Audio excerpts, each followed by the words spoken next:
يا كابتن حسام يا عميد. كوت ديفوار فريق زي المنشار، يا تلعب كده وتسد يا تاخد بعضك على المطار وتشد. تعال انا بقى اقول لك بعد ما تعمل اللايك والشير وتفعل الجرس وتعمل سبسكرايب منتخب مصر يقدر يكسب كوت ديفوار ازاي. بص يا معلم باشا، مبدئيا كده خلينا متفقين، احنا ككوره كوت ديفوار تكتيكيا وفنيا على المستوى الفردي او المستوى الجماعي هم اتقل مننا بكتير. حلو الكلام. لكن على مستوى الرجوله ومستوى الشغف ومستوى ان انت تفرح الشعب المصري وان انت تلعب جيم فعلا كل الناس تحلف بيه وتتحكى بيه، فانت هتعمل الجيم ده. خلي بالك احنا عقدتهم، يعني انا عقده الكوت ديفوار تمام، بالذات في بطوله افريقيا دي. طيب عشان ما اطولش عليك في الكلام كتير، فمبدئيا احنا نلعب بخمسة 2 1 2. حراسة المرمى مكونة من شنو واحد من افضل حراس البطولة، وانا هقول لك الجون بتاع بنين ما يتشالهوش ليه كله، لان هو حتى لو غلط في ان هو يلعب كرة طولية فازاي الكرة فضلت تتدرج وتروح من على الطرف وتروح للعمق وتروح لحد هنا وبعدين تغير اتجاه وبعدين تيجي جون تمام. فمبدئيا الشناوي في حراسة المرمى. خط الدفاع مكون من 3 ليبرو وجنبيه 2 سرد باكات. مين بقى الليبرو؟ رامي ربيعة، لعبها كتير ويقدر يغطي، وخلي بالك رامي في التايمنج هو الاقل ما بين الاتنين دول، فهو يقدر العيوب بتاعته ما تظهرش وهو بيلعب ليبرو، تظهر لو لعب سيرد باك. حلو الكلام، حلو الكلام. ورامي بالخروج بالكرة احسن من الاتنين اللي جنبه، ورامي في لعب الكرات القطريه سواء هنا او هنا احسن من الاتنين اللي جنبه. طب مين الاتنين اللي جنبه اللي انت ايه عمال تقارن ما بينهم وبين رامي؟ اولهم المقاتل ياسر ابراهيم بجوار محمد هاني.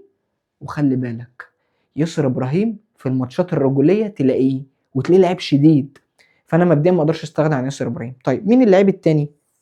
حسام عبد المجيد. اسمع بس، اهدى عليا. مين في العالي يجيب؟ حسام عبد المجيد. طب مين اللعيب اللي قادر يغطي على احمد فتوح ولعب جنبه كتير؟ حسام عبد المجيد. طب مين اللعيب اللي عنده الشغف ان هو يثبت ان هو لعيب جامد؟ حسام عبد المجيد. هتقول لي هلعب بمحمد اسماعيل، هقول لك مش ماتشاته. حسام عبد المجيد عنده احتكاكات افريقيه اكتر. حسام عبد المجيد لعب تحت ايد مدربين حطوه في ماتشات زي كده وسد فيها، فمعنى كده ان حسام عبد المجيد يقدر يسد في كده، والطول بتاع حسام عبد المجيد هيفيدني سواء على مستوى الهجوم او على مستوى الدفاع. طب انا ليه بلعب بالخطه دي؟ لان انا عايز دايما ان عماد ديالو او الولد دودي، انا مسميه دودي اللي بيلعب ناحيه الشمال ده، الاثنين دول هم مثلا بيجمعوا لعب في المربع ده او المربعين دول وراح جايين عاملين ناقلين الكره هوب بالناحيه الثانيه عشان يخلقوا ايه موقف كام 1 على 1 او 1 ايه على 2، عشان هم عارفين ان الاطراف عندهم في الدريبل او في الواحد على واحد او في التعديات او في الترقصات زي ما بنسميها كده بالبلدي هم ياكلوا اي باك. حلو الكلام. فانا لما احط حسام عبد المجيد جنب احمد فتوح ويجي لهم واحد من الديفندرات المكونين من حمدي فتحي ومروان عطيه، فساعتها يبقى انا خلقت موقف 3 على 2 او 2 على 1 او حتى 3 على 1 هيبقى من الصعب ان هو يخترق. طب الناحيه الثانيه كذلك الامر، محمد هاني يجي له مروان عطيه او حمدي فتحي جنب ياسر ابراهيم، يبقى انت حليت المشكله الاولانيه اللي هي بتقول هم دايما بيعملوا تفوق عددي كبير جدا من على الاطراف. طيب ايه المشكله الثانيه؟ ان دايما كيسيه وسنجري بيهاجموا انصاف المساحات في الحته دي. حلو الكلام، حلو الكلام. عشان كده انا موقف لهم ايه 2 ديفندرات علشان خاطر اقفل الحته دي كده، يبقى ساعتها الممرات بتاعتهم كلها مقفوله وانا بدافع تحت الكوره. انا يا باشا ادي معايا 4 وادي 2 ادي 6 وامام عاشور راجع على الدايره هنا. يعني انت هتلعب بامام عاشور بكره؟ اه طبعا هلعب بامام عاشور بكره. طيب ليه انا هلعب بامام عاشور؟ بص، اللاعب الوحيد تكتيكيا اللي قادر يروح على اليمين او الشمال ويروح على العدله بتاعته ويصنع له فرصه او يشوط كره من بره المنطقه او يلعب بيمينه او بشماله او يسقط كشادو سترايكر او ممكن يسقط كمهاجم صريح هو امام عاشور. يعني بمعنى اصح انا لو فردت الملعب كده وخلت امام عاشور هو الجناح في بعض المواقف اللي انا محتاج اخلقها ان هو يبقى جناح عشان يجي من ورا لقدام ويعمل على العدله بتاعته ويشوط، فدي حاجه مفيده جدا. وامام جنب فتوح لا جبهه قويه.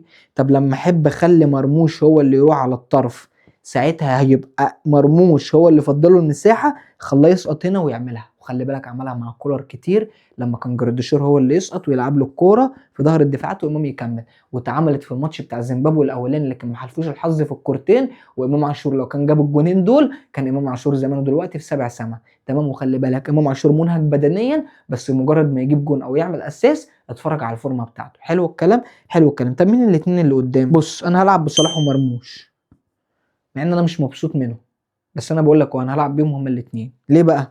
خلاص يا مرموش انت كده حر، اللعبه اللي انت بتحبها، تعالى يا عم من على الطرف او تعالى من العمق او ايا كان، الاثنين دول كده كده هيخدموا عليك. يعني انت صلاح متاكد انه هيخدم على مرموش طبعا. مين اللي هيفضي المساحات لصلاح اللي مرموش؟ هو صلاح. مين اللي دايما لعيبه كوت ديفوار تبقى مركزه معاه؟ هو صلاح. فبالتالي اي ممر هيفضلك انت لازم تخش فيه، انت وامام عاشور.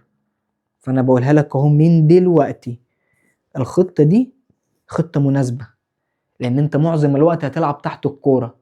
كونك انك انت بتلعب تحت الكوره ده هيعمل لك مشاكل، فالمشاكل دي انت لازم تحلها. لازم تبقى بتلعب نارو، مقرب كل اللعيبه من بعض، وقافل الخطه بتاعتك، وقافل كل مفاتيح لعبهم.